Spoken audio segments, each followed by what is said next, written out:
Josh. So we're moving on from the Ultima down the road. You and I just talked that the Murcielago is your next purchase after the Ultima.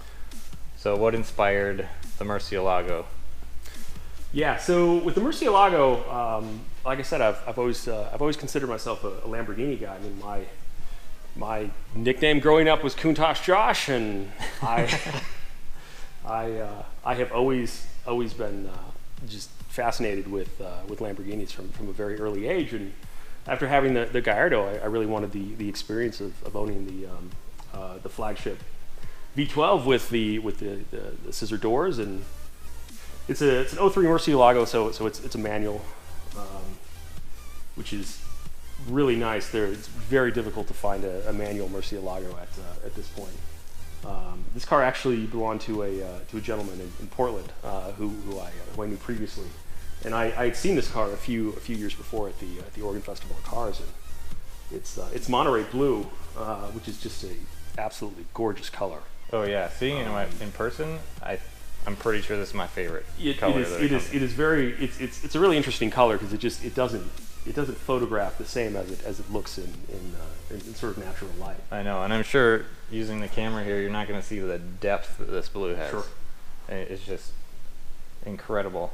And this particular car has aftermarket wheels that are basically color matched to the car.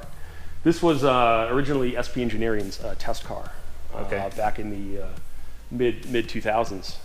So it's got a very custom exhaust with no secondary cats. Basically gets around the O2 sensor. So you keep the primaries for the O2s and then get rid of the secondaries? I hope so. Now that I've said that, I don't exactly remember but it either has the primary or the secondary cats removed. It was a novel accomplishment at the time. Yeah. To get around the O2 sensors. Okay. As I recall, but it's also been converted to rear-wheel drive. Yeah, that was going to be my next question. A lot of all-wheel drive problems in the Murcielago. Yeah, particularly with aftermarket wheels. You can burn out the front differential. Okay. But yeah, so the rear-wheel drive conversion makes it a lot more fun to drive. Obviously, you don't have the planting that you would get in with all-wheel drive in the corners, but sure. It definitely loosens up the front steering and makes it a lot more of an involved drive. Yeah. So I noticed this one doesn't have a wing on it. It does not. Let's go back here. Yeah, actually, there was no factory offering for a rear wing. It does actually have a tiny spoiler here that will come up, I think at 80 miles an hour. It's my recollection. I mean, this car is just so clean.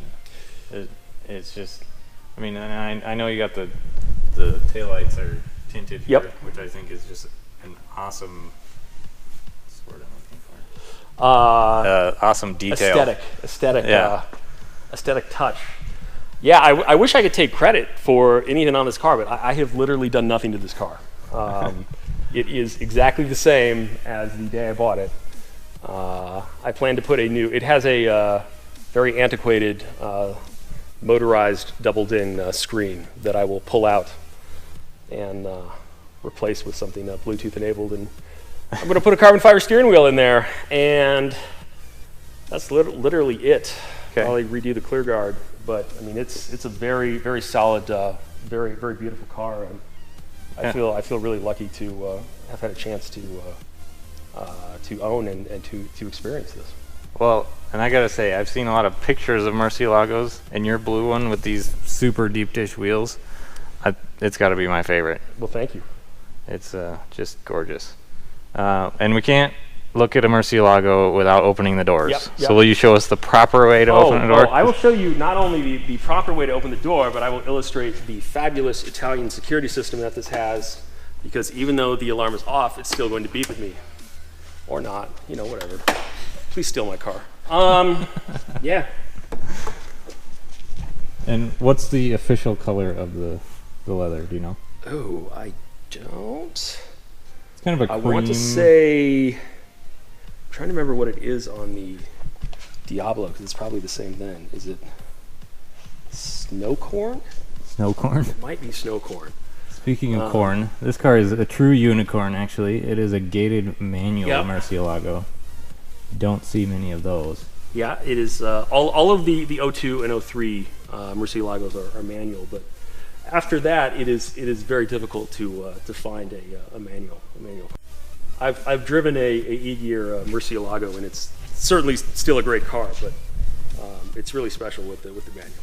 Yeah, I mean, there's just so much to be said about the drive. There's just more to the driving experience, I feel. Sure. I mean, it may not be a faster driving experience. Yeah. But it's a more involved driving experience. Yeah, exactly. So, cool. Well, I'll let you put that back down. All right. And there you have it. That's one of the most signature doors of all of car kind right there. So we'll move on to the Supra. Yes. So this is a 1993 and a half Toyota Supra. This was actually the first car that I bought as a project car, also about 3 years ago. You'll note a lot of these cars came about 3 years ago. That was when I started building the shop here, which just, gave me the extra room to park additional cars. When I was here last, you had a 3-car garage, and it was stuffed. Yes, it was. It was. I think we had the Altima, the Murcielago, and the Scuderia in there. Yeah. Yes. My wife was not pleased with parking outside. No. No. Gosh. I know. If you ask her, she will tell you about this now. But yeah, it took a little longer than we hoped to build a shop, but. So I ended up with a few more cars than I had room for at that time. Yeah. So this was the first car that I kind of bought as a project car to fix up. I am just now getting around to that years later. So hopefully it'll be done probably in about 2 or 3 months. This particular car is a single turbo conversion. It was a factory twin turbo manual. It was converted to a fairly large single turbo. It's got a fairly conservative tune on it. It's actually undertuned for what the internals are. Yeah. But it's another one of those cases where I'd sort of like to live. Yeah. Well, this car with the single turbo, it takes off like just a regular 6-cylinder. Yeah. But then all of a sudden, then it goes. And then you have like 250, 300 horsepower. Then all of a sudden you have. Yeah. What is it, like 650? No. I think it's around 525 or so. Okay. Yeah. Enough to put you to kill you. Yes. Certainly. You don't want to floor it with cold tires. That is definitely. Definitely for sure. So I'm in the process of getting the suspension dialed in. We're going to replace most of the interior. I've got some carbon door panels coming. A lot of the interior bits are sort of worn. You can actually examine my handiwork here. I'm exceptional at taking cars apart, not so great at putting them back together, but it's all a learning process, right? There you go, guys. Josh is tearing apart his own Supra. Yeah, there you go. So we'll get a new steering wheel in there, new seats. We may change the interior color, and then the whole car will get painted. Probably we may go with a Lamborghini Grigio Telesto. And what color is that? That is basically a battleship gray. Oh, okay. So very similar to what you would see on I think the Ford Raptor you just looked at. Yeah. Similar to the Ford lead foot color. Yes. Cool. Well, let's see here. So. We got to look at your RWB Porsches over here. Yep.